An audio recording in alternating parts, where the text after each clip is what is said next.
गायकवाड़ को backup opener के तौर पर टी20 वर्ल्ड कप दल में होना चाहिए था। नहीं, क्योंकि मेरे ख्याल से उतने 15 ही लोग जा सकते हैं, 4 सब्स्टिट्यूट जा सकते हैं, तो मेरे ख्याल से वो थोड़ा सा मुश्किल होता। धोनी के लिए 19वें ओवर में राहुल चाहर को लाना मास्टर स्ट्रोक था। बिल्कुल मास्टर स्ट्रोक था और अच्छी रणनीति और उसका एग्जीक्यूशन लाजवाब। सीएसके ने समीर रिजवी के तौर पर अपना इंपैक्ट सब बर्बाद कर दिया। जरूर कहूंगा कि मेरी भी कुछ वैसी सोच रही है, क्योंकि एक तो उसके बाद बल्लेबाज मौजूद थे, मेरे ख्याल से 11वां ही ओवर था जब सब्स्टिट्यूट के रूप में आए, और लाते भी अगर जिस तरीके से उन्होंने बल्लेबाजी की, अगर आते ही कुछ बड़े शॉट खेलते तो ठीक है, आपको पता है कि उनको लाया गया है एक पर्पस के लिए, कि जहां पे कोशिश कर रहे हैं कि विकेट गिरने के बावजूद आप 180 185 बना पाए, लेकिन वो इंटेंट भी नहीं दिखा, तो समझ में नहीं आया कि क्यों इतनी जल्दी इम्पैक्ट सब्स्टिट्यूट के हिसाब से उनको उतारा गया, जबकि पीछे डैरिल मिचेल, एमएस धोनी खुद भी मौजूद थे और मोइन अली भी थे मौजूद। दूसरी पारी में आई ओस ने बेस्टो रूसो का काम आसान कर दिया।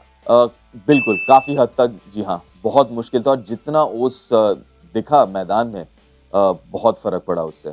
बराड़ चाहर का 8 ओवर दोनों टीमों के बीच का बड़ा अंतर था। जी मानूंगा जरूर, और जिस बेहतरीन तरीके से गेंदबाजी भी दोनों ने की, 4-4 ओवर जो दोनों ने डाले बहुत बढ़िया, और जिस वक्त में डाले, शुरुआत के बाद हरप्रीत आए, वो पहले ओवर में ही उन्होंने 2 विकेट चटकाए अपने, तो बहुत ज्यादा फर्क पड़ा उन 8 ओवर से। मैचअप के चक्कर में जाडेजा को नंबर 4 पर भेजना सीएसके को भारी पड़ा। मुझे नहीं लगता, मेरे ख्याल से वो सोच सही थी, शुरुआत अच्छी मिली थी सीएसके को, और आप चाहते थे, क्योंकि वो हरप्रीत का पहला ओवर भी था लेफ्ट आर्म स्पिनर का, तो आप चाहते थे थोड़ा दबाव डालें और हरप्रीत ना डालें अगले 3 ओवर जो थे उनके, लेकिन वो खैर पैंतरा तो सही था, लेकिन कारगर साबित नहीं हुआ।